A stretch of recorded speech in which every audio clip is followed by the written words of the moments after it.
Admiral साहब आपकी तरफ आते हैं सर। ईरानी वजीर खारजा अब्बास अरागची का इस्लामाबाद और फिर मस्कत मॉस्को आना, ये एक बड़ा सिफारती मिशन दिखाई देता है।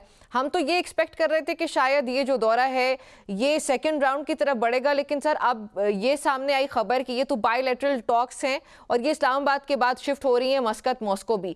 सो sir what do you see happening here? जी, बिस्मिल्लाहिर्रहमानिर्रहीम। बहुत शुक्रिया आपका। देखें, इसमें खुशाइंद बात यह है कि एक मौका ज़रूर है कि शायद पसे पर्दा ही सही, लेकिन कोई पॉइंट्स के ऊपर डिस्कशन या थोड़ी सी फर्दर एक स्टेप क्लोजर हमें नजर आ रहा है चीज़ों को। तो ये तो इसमें एक अच्छी बात है। जो दूसरी बात आपने कही कि वो इससे बायलैटरल इस वक्त और ऐसी सिचुएशन में मेरे ख्याल में बायलैटरल तो कोई खास ऐसी जरूरत नहीं है। तो एजेंडा मैं जो जंग यहाँ ही पे देख होगा। रहा हूँ, हाँ जी जी, वही मैं कह रहा हूँ कि देखिए, दो तरह का वॉरफेयर हमें नजर आ रहा है चलते हुए इस वक्त, इस पूरे वक्त में। जहां पे हमारे पास जो एक्चुअल वॉर थी, हॉस्टिलिटीज, उसमें तो एक पॉज है, लेकिन हम साइकोलॉजिकल वॉरफेयर और इकोनॉमिक वॉरफेयर, इन दोनों को हम चलते हुए देख रहे हैं साथ साथ। दोनों फरीक एक दूसरे को साइकोलॉजिकली एक किस्म का एक दूसरे पे, हम उसको कहते हैं असेंडेंसी गेन करना चाह रहे हैं। वो उनके ऊपर एक एज गेन करना चाह रहे हैं।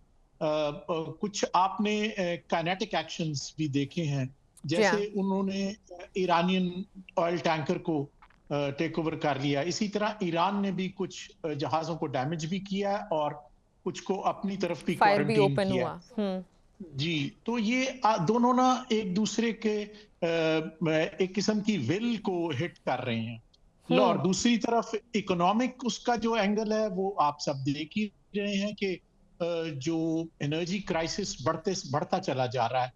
और उससे आज वो हैग्सत साहब कह रहे हैं कि it is basically for the Europeans. हालांकि मेरे ख्याल में हम जो तो पूरी स्ट्रेट ऑफ दुनिया हॉर्मुज को यूज ही जा नहीं रहा है, करते। हाँ, तो ये देख रहे हैं ना आप, सारे का सारा एक।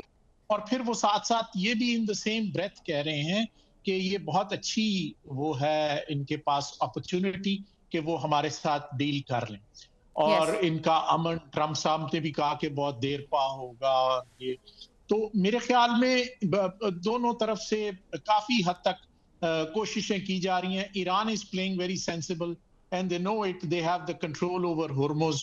वो उसके पास एक बहुत बड़ा लिवरेज है और उसके लिए वो उसको बहुत स्लोली बेबी स्टेप्स में आगे बढ़ रहे हैं और वे कर रहे हैं और देख रहे हैं कि उनके फायदे में क्या चीजें हैं। क्योंकि देखिए, दोनों को अपने आवाम के आगे जवाबदेह होना है। तो ये दोनों चाहेंगे कि हम अपने अपने नोशंस ऑफ विक्ट्री लेकर अपने मुल्कों के पास जाएं।